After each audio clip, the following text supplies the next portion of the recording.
Good morning to all. My name is Rajiv Belgi, presenter, and working as assistant professor in the Department of CSE, Acharya Institute of Technology, Bangalore. We are going to talk about event scheduling and time advanced algorithm. So this is a mechanism for advancing the simulation time and making sure that all the events to occur in the current chronological order based on the future event list. So this future event list FEL, which contains all the notices for all the different events that have been scheduled in future time. At any point of time t, the FEL contains previously scheduled future events and their associated time.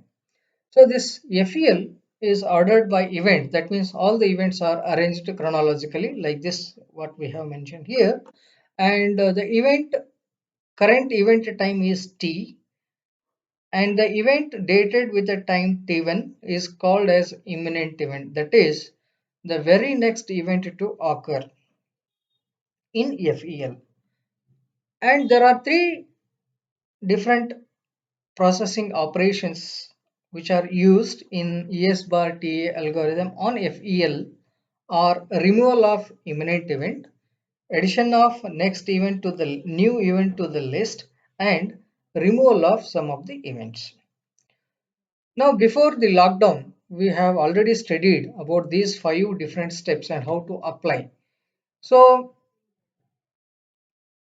so in the manual simulation, so we have 3 different points. One is system state, which is represented as LQ of t, comma LS of t, where LQ of t is the number of customers in the waiting line. LS of t is whether the server is busy or not. The events, there are 3 different events: arrival event, departure event, and the stopping event time, which is scheduled to occur sometime. Here I have taken 60 to represent. So the different event notices are A bar T, D bar T, and E bar 60. A bar T is arrival event to occur at future time T, departure time at future time T, and this E bar 60 is simulation stopping event time. Now there are 2 different flow charts. One is on arrival event and another one is on departure event. On arrival event, the arrival event occurs at clock time t is equal to t. So at that particular time, we are going to check whether the server is busy or not. If server is busy, then we are going to join the queue. So that is already 0. And next customer, that is you are the second customer who are going to join the queue, and your number will be increased, that is increase LQ of t by 1.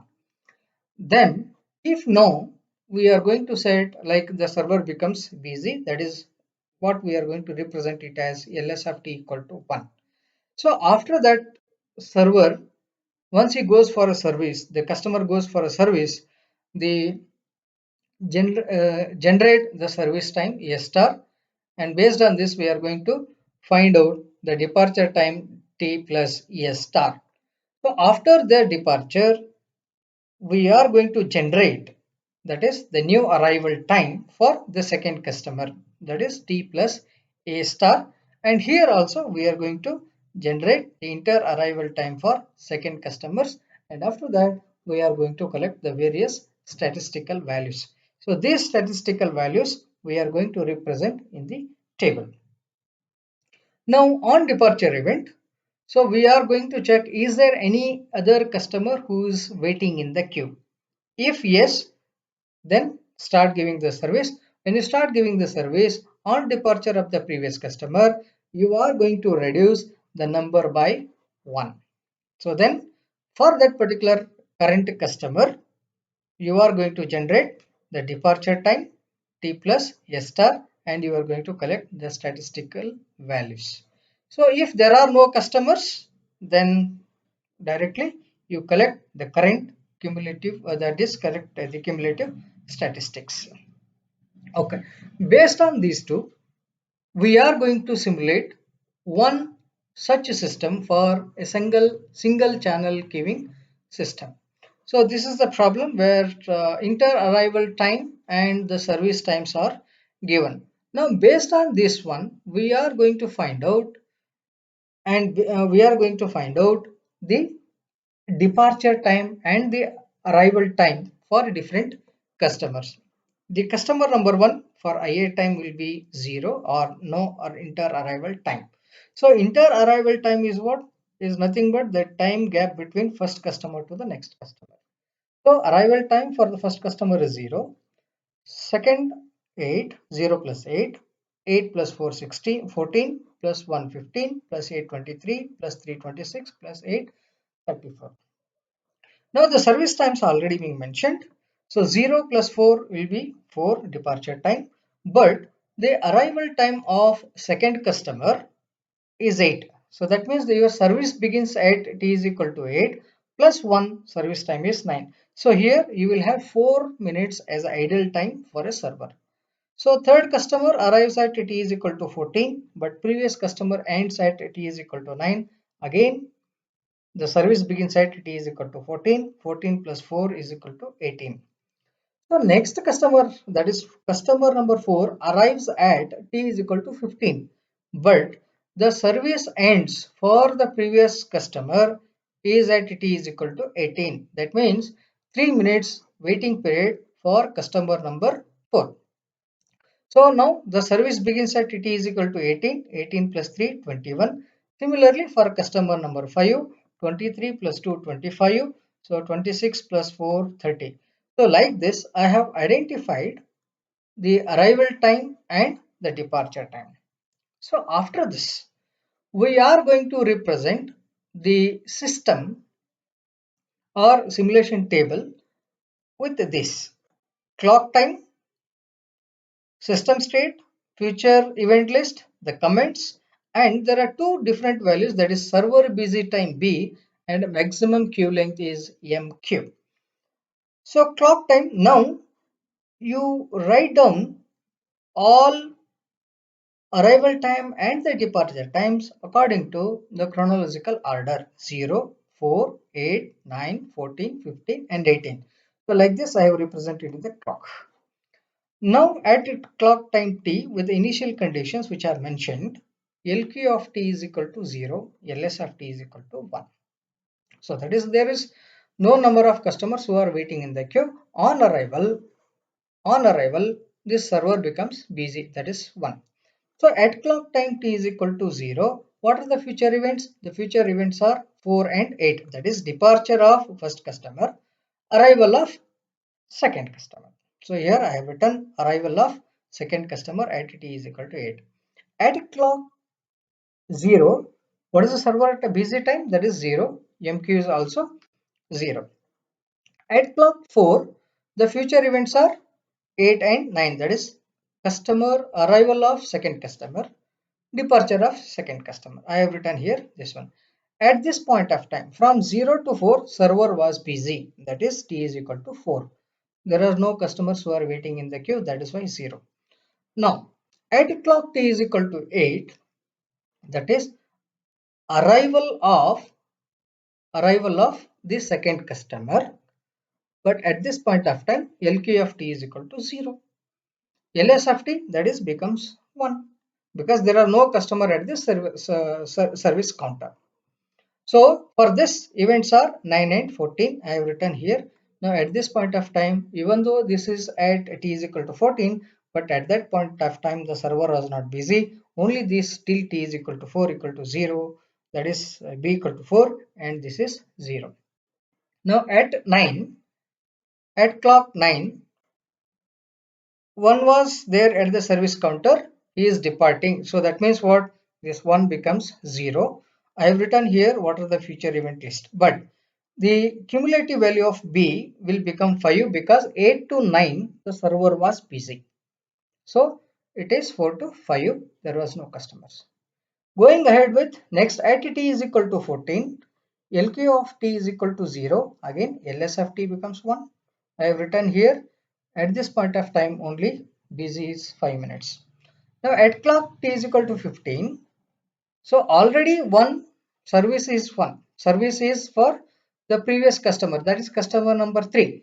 Now it that ends at t is equal to 14, that is t is equal to 18 continuation with the previous video, at clock t is equal to 15, the arrival of the fourth customer will happen. For these two, the next events are departure of third customer and departure of fourth customer will be the FEL. Now at t is equal to 18, till t is equal to 18, the server is busy for providing service for customer number 3. So when the customer number 4 arrives, so he has to wait. So LQ of t becomes 1. So now from 14 to 15, the server is busy, so it will become 6, and this is 1 we have seen already in the previous video. Now at clock t is equal to 18, the departure of fourth customer and arrival of fifth customer will be your future events. So on departure, this 1 becomes 0 because 1 has completed its service, that is third customer, and 1, thus the LS of t is busy. Okay. So now this value 15 to 13, 18, the customer is busy. So again 3 minutes, 9. At clock t is equal to 21. So 23 and 25 are fifth arrival and fifth departure. From 18 to 21, again 3 minutes busy. So that is 12. So same table can be represented in another format also. But here we see here ND and F. ND is the number of departures and F is the number of customers who have spent 4 or more than 4 minutes in the system. Now see here at clock time t is equal to 0, these are all the initial conditions. Now C1 comma 0, that is arrival of first customer at t is equal to 0. Okay. Now for this, the future events are departure of customer number 1 at a time t is equal to 4, arrival of customer number 2 at e is equal to 8. So at this, no number of departures, f is 0. Now at clock 4, the service completes for first customer, he will depart.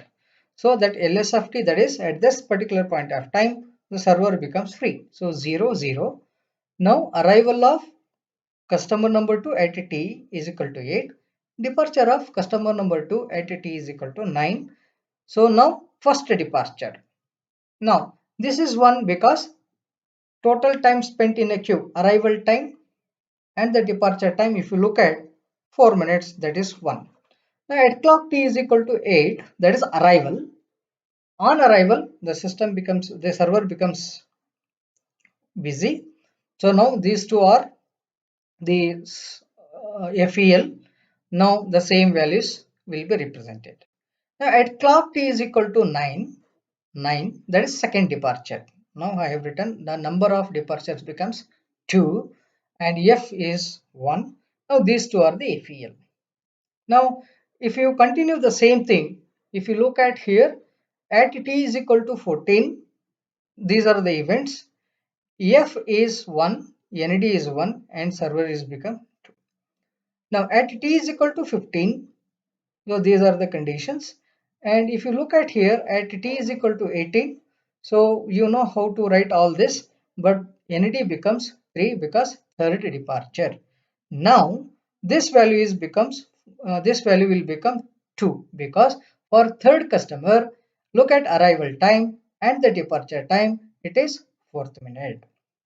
Now for last one, like this you have to find out at t is equal to 21. So 4, number of departures is 4 and F value becomes 3 because for fourth customer, what is the arrival time? 15. Departure time is 21, that is more than 6 minutes. So that is why it is 3. Now based on this, we have identified the server busy time, maximum queue length, number of departures, number of customers who have spent more than 4 minutes, the observed proportion of customers who have spent more than 4 or more minutes in the system is 0.75.